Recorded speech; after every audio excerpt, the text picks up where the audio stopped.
Good afternoon, everyone. I am not sure that I'm equipped to make a response since Charlene, in her inimitable style, wrote me a note this afternoon at about 5 something to say we will be needing a response. And I said, to what? Because if you haven't told me what I'm responding to, I probably will end up getting myself into some trouble. So let me do what I think that I must do. First of all, I'd like to pay my respect and regard to you, the members of these 9 communities and the translators who are doing this very important work. I want you to know that I've been very touched and moved by your request and also by your presence, and happy to see you in person, because I believe we had one of these events online a couple of years ago, and everybody was trying to get heard on their phones, etc. So it's really, really wonderful to see that you were here today. I'd like to acknowledge and thank our best kept secret in the university, the Amerindian Studies Unit. This is the only such unit in any university in the region, and it is something that we need to be able to celebrate and support. And so outside of this conversation this afternoon and today, that work has already begun because I think it's important, and I'm going to get back to that. I want to recognize the head of the Cultural Studies Unit in the faculty, and the head of the Amerindian Studies Unit in the faculty, and of course the work of Louisa, and of course the Languages Unit, but most importantly Charlene's specific mad passion for whatever she decides she has a passion for. And this is one of the things that she has decided she has passion for. Also to recognize and thank Dr. Janice Imhoff, her student, and a lifelong student, for the thoughtfulness that she placed in creating that presentation today. I know that it was not hastily put together, it was thoughtful, it was methodological, it was systematic, and it was strategic. And I think this is one of the things that we need to recognize, and to thank all those others who are on the program this afternoon. Let me see. I have to squint now, because I don't have my glasses. Dr. Deidre, Jafrali, Trevon, of course, and the young lady who sang that beautiful song. So let me peep this thing. And the gentleman who sang the love song. So I have a confession to make. I have a nickname inside UG, and it's Wapi. My colleagues, when I get very upset and passionate about anything, say, look, the Wapishana coming out now. Now, I don't have any, I don't know that I have any indigenous peoples in me, but I do know that my mom used to be a French patois translator for someone whose name I'd like to invoke this afternoon. In fact, a number of people's names I'd like to invoke this afternoon. The name Wordsworth McAndrew might ring a bell to some of you. The name George Simon might ring a bell to some of you. Peter Kempadu might ring a bell to some of you. You notice I'm calling people who've passed over. Who else I'm thinking of? Williams, Dennis Williams, Joel Benjamin. All of these people who would have spent time and energy working on the things that they consider to be important to us as humans, but also as Guyanese, important specific things. And part of those things were the cultural things as we became a nation, or we tried to become a nation.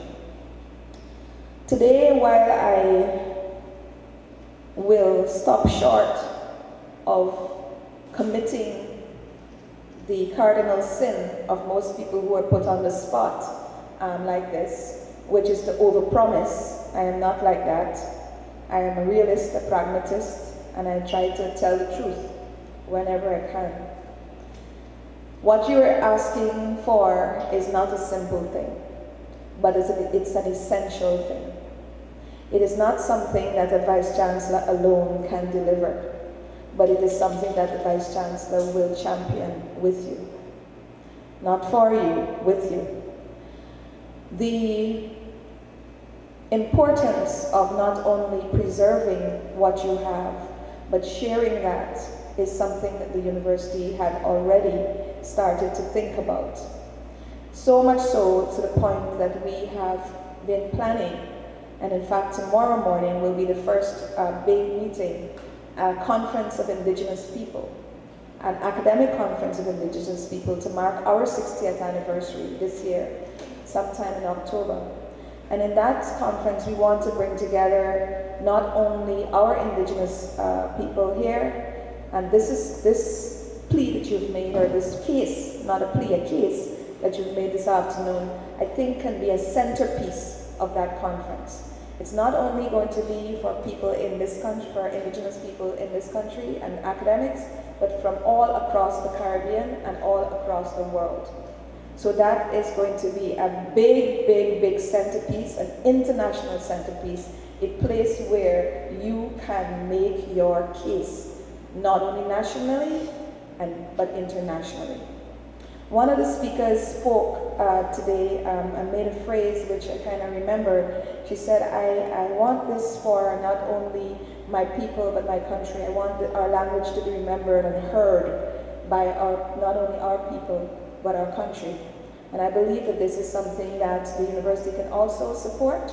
We do have the UG Press, University of Guyana Press, that publishes certain types of material, and I believe that that is something that we can immediately do if you have publishable material that we can help to propagate what you do. We also do have the University of Guyana broadcasting system. And our broadcasting system is online, and this is part of it. And it's run by our Center for Communication Studies. It is run mostly by students because it's not a commercial radio and television. But there they have almost unlimited space for you to send out messages, teach people phrases, maybe one phrase a day in one language. First of all, we start by telling people how to say good morning in all of these languages, how to say very simple things in all of these languages. This is something that can be easily done and can be propagated. And in this regard, I place Ms. Keisha McCammon of the UG Broadcasting System in the mix. Also, I want to deliver a message of hope to you, because while you may feel that you are unnoticed and unrecognized, that is not so. And there are quite a number of persons who are thinking about how to not only bring the languages into the foreground, but also how to preserve them and how to use technology in this regard. And I want to speak about 2 or 3 initiatives that I know of personally, and there may be others. One of them has to do with a young man called Lance Hines of Brain Street. And he is right now working on a program, an AI program, to try to capture, to try to figure out how to systematize Amerindian languages into an app. So just like how you have French and Spanish, if somebody says something in Spanish or French, it can translate to the person speaking. They're trying to work out how to do that. That's not a University of Guyana project, that is his project. He has a private company, but he's reached out to the university to ask if we could help in understanding how to do this. And I think for the person who has said that the language is very difficult, they're recognizing that it is not so simple to do. It's difficult, so it will require people like you. I know that the Ministry of Education, I know Dr. Gomes, and welcome Dr. Gomes. I've been hearing about you for the last 6 months, so I'm happy to see you in person and happy to have you, to welcome you to the university. I know that the Ministry of Education through UNESCO is doing this project that Charlene is talking about, but I also know that UNICEF is also interested in and started talking about working in, with indigenous communities, especially with children in schools. So that's also one. And here's another one that might really shock you. About a year or so ago, the police came to my office, and I thought, well, what have I done now? But they wanted to talk about the reformation of the force. And let me say again, I did not tell anybody to change any name of anything. That was never a discussion. So let's get that out of the way. But they were talking about how to really make the force into a service. So how to really change the way in which the police interact with communities and with people, and how to make them much more supportive rather than combative in their work. I'm a behavioral scientist, by the way, and so that was part of the conversation. And in discussing this with them, and working with them on their strategic plan, we came up with a number of training modules that we thought they should do. And part of that had to do with the communication strand. And part of the communication strand had to do with them police learning various languages with which they could communicate with persons of different languages in communities. And we did put indigenous languages on that list, and they have accepted that they will do that. The issue is how we have to develop the material now. It's not like the other languages where we had already a lot of material that we could just focus on what they would normally say. Because if you're a police, you're not doing conversational Spanish, French, or Portuguese, right? You might want to say halt, which is not normally what you would say in a normal conversational English language. So you have to create the curriculum to do it. So there's a lot going on in bits and pieces around the country that has not discounted you and your languages. So there is hope that you will see this happen, I think within your lifetime. And I really do, I'm so pleased that you brought your daughter, and was so delighted to see that little girl standing here and to see young people with older people working on this problem, because that's what is needed. So I have some questions. I've been writing on my notes here, but it's been a long day for you, and so I won't ask them. But fundamentally, there are some complexities that you would have to work out. So things like, do you want the languages to be the official languages or a official language? I think that kind of definition is very significant and important, because it would clarify immediately, right, for people who might be feeling, okay, do you want to replace this with this? That's not the conversation you're obviously advancing, but it's how you say it and how you frame it. How do you plan to, I guess, systematize the writing system? And how do we galvanize what you need to do into a proper project? Because it's one thing, I'm an action person, as most people know, right? So when I hear something, somebody asks me to do something, and I feel that I can get involved in helping, my next thing is, what's the next step? 1, 2, 3, 4, what do we do? So we need to be very clear about what your next steps would be, and to projectize that. To write that into a project so that we can say to people, here is what is needed. Well, we know what you think you need now and what you do need, because you've articulated it. How do we make that happen?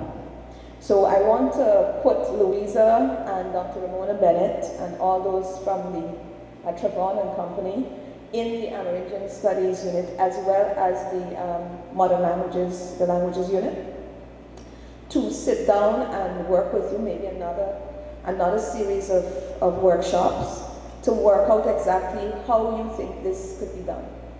And if you are able to give me that, by the time we have that international conference in October, I believe we will be on to something. So that's your homework from me. And my homework from you is to go and see where else there is interest in this, and to make sure that UG does everything that it can to help you to realize what it is that we believe should be done. I'd like to also recognize that we did have this afternoon the representative of the UN system here, Yasmin Roop, this afternoon. She had to leave for another diplomatic function, but she has sent her regards. Minister is, of course, running around the country doing a whole set of things at this moment, sends her regards. And of course, the resident head of UNESCO, Dr. Olato Sam, as well, as you know, has an interest in this area. I'd like to recognize also the members of the diplomatic community who are here in the audience. I understand we had some, the Russian representative and some others in person. The Chinese ambassador and the representative of the Confucius Institute here, the Indian ambassador online somewhere, and his staff. So we've had a decent blend given the fact that this was put together in such a short time. So it is not that you're alone, and it is not that you will not succeed.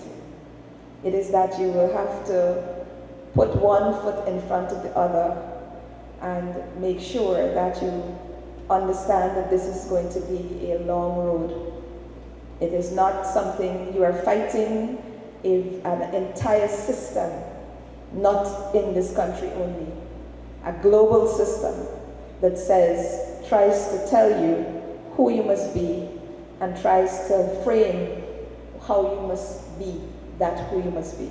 So we understand completely the task at hand, but we're not phased. We are frightened nothing, right? So God bless you, and in the words of one of my favorite Guyanese singers, who uses the vernacular, uses the Creolese quite a lot in his work, our first artist in residence, not our first artist in residence, our first honorary doctor, Dr. Eddie Grant, may God always love you.